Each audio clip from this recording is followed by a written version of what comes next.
Guys, katatapos mong maligo ng ating makulit na alaga, lilinisan ko naman siya ng kanyang tainga. Kailangan kasi guys kapag may mga alaga kayong ganito lilinisan yung tainga dahil babaho. Nangangamoy talaga siya. Hindi kasi gumagana ito guys kaya ganito ginagawa ko. Ganyan lang. Papatakan nyo lang yung tainga nyo guys. Pagkatapos nyo patakan guys, imasage nyo lang dahan-dahan ganyan. Yung may mga aso o pusa na problema kayo sa tainga na may amoy. Maganda to guys, mura lang to. Kailangan kasi guys pag may alaga tayo, maling malinis din tayo. Mamasage mo lang dahan-dahan guys. Massage lang ano. Massage lang natin tayo niya kasi mabaho. Nililinis na namin no. Ganitong aso kasi guys parang bata. And then may tissue ako dito guys. Magamit tayo ng tissue. Okay.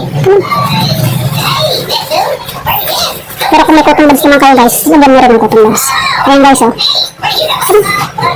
Hindi masyado marami kasi lagi ko siya nililinis. Pag nakikita ko marami na yung tayo niya, nililinis ko na talaga guys. Kapag malikot yung mga aso nyo, hindi nyo nalilinisan ng maayos, hindi nyo nagugupitan ng maayos. Alam nyo ang gawin nyo ganito, upuan, maglagay kayo ng upuan, tapos ilagay nyo sa taas.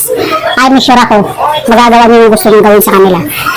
Dahil ayaw ng mga alaga natin ng kinakalikot sila. Nakita ko lang din ito guys sa isang video na ginawa niya. So, ginawa ko lang din. So, effective naman, legit. Tingnan nyo yung tainga niya. Malinis na guys, diba? So, ayan na guys. Tapos na kami nabilis ng tainga. Yun lang guys. Bye-bye. Thank you so much guys.